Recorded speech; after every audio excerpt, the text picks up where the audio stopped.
Hi children, good morning. Hi, madam. Very good.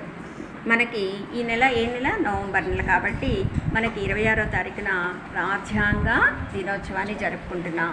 రాజ్యాంగ దినోత్సవం జరుపుకుంటున్నప్పుడు మీకోసం బాలల కోసం ఇక్కడ కెఎస్ లక్ష్మణరావు గారు మనకి బాలల కోసం భారత రాజ్యాంగం అనే పుస్తకాన్ని మన ముందుకు తీసుకొచ్చారమ్మా.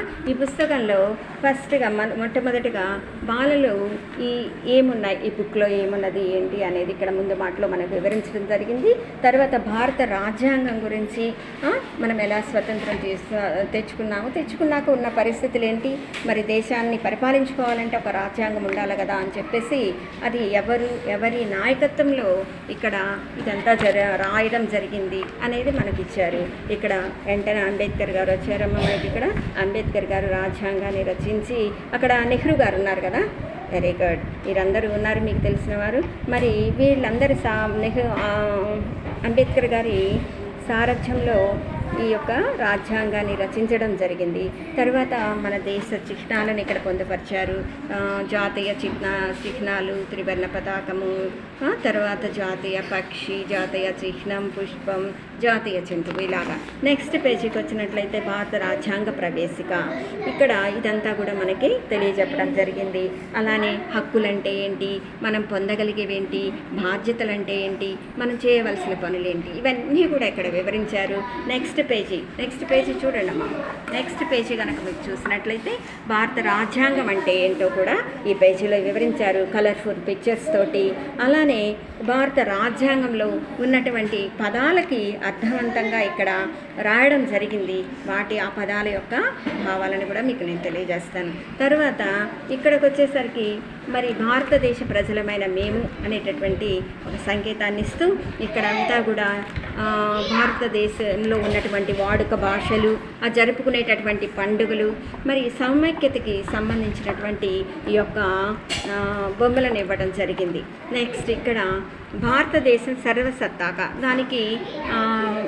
దానికి సంబంధించి భారతదేశం మా దేశం, మేము మా దేశానికి బాధ్యత వహిస్తున్నామని చెప్పేసి ఇక్కడ పిల్లలు ఉన్నారు. చక్కగా కలర్ఫుల్ పిక్చర్స్ తోటి సామ్యవాదం గురించి కూడా ఇక్కడంతా కూడా పిక్చర్స్ తోటి మరి హావభావాలతోటి ఇక్కడ వివరించడం జరిగింది.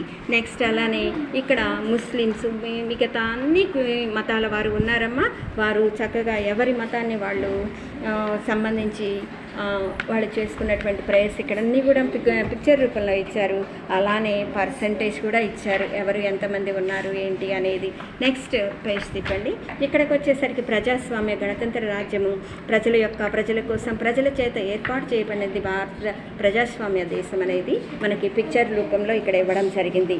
అలానే పౌరులందరికీ సాంఘిక, ఆర్థిక, రాజకీయ న్యాయం అనే దాని మీద ఇక్కడ భద్రత, హక్కులు, అవకాశాలు, గౌరవాలు, వీటి గురించి ఈ పిక్చర్లో ఇవ్వడం జరిగింది. నెక్స్ట్ పేజీకి వచ్చినట్లయితే హక్కులు ఇచ్చారు, భావ ప్రకటనలు ఇచ్చారు, అన్నీ కూడా ఎలా ఇచ్చారు, కలర్ఫుల్ పిక్చర్స్ తోటి ఇవ్వటం జరిగింది. అలానే నెక్స్ట్ పేజీలో స్థితిగతుల్లోనూ అవకాశాల్లోనూ సమానత్వాన్ని చేకూర్చడానికి ఇవన్నీ కూడా ఇక్కడ పొందుపరిచారు. నెక్స్ట్ పేజీ తిప్పండి. ఇక్కడ మనకి ఇక్కడ రాసినటువంటి రాజ్యాంగాన్ని మొదటి ఇక్కడ ఇచ్చారమ్మా. ఈ పిక్చర్స్లో చూసినట్లయితే ఇంగ్లీషు వ్రాతపూర్వకమైనది, ఇంగ్లీషు ప్రింట్, హిందీ వ్రాతపూర్వకమైనది ఇచ్చారు. ఇవన్నీ కూడా ఈ పిక్చర్లో ఇచ్చారు. నెక్స్ట్ ఇక్కడ పిల్లల కోసం ఒక ప్రతిజ్ఞ కూడా ఇవ్వడం జరిగింది.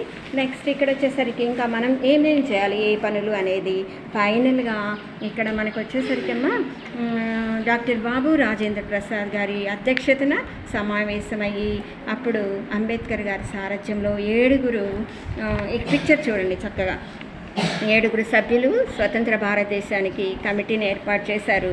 డాక్టర్ బిఆర్ అంబేద్కర్ గారు అధ్యక్షులుగా ఉన్నారనమాట. ఈ 7 సభ్యుల యొక్క పేర్లు కూడా ఇక్కడ ఇవ్వడం జరిగింది. ఇవన్నీ కూడా మనకి ఈ పుస్తకంలో చక్కగా ఇచ్చారు. ఇక్కడ అంబేద్కర్ గారు గురించి డాక్టర్ భీమ్రావ్ రామ్జీ అంబేద్కర్ గారి గురించి కూడా చాలా చక్కగా ఒక వ్యాస రూపంలో మనకి అందించడం జరిగింది. మనము ఈ బుక్ని కనుక చిన్నారులకు చూపించినట్లయితే వాళ్ళు చాలా చక్కని విషయాలు చాలా సులభతరంగా తెలుసుకుంటారని మేము అనుకుంటున్నామండి. Thank you.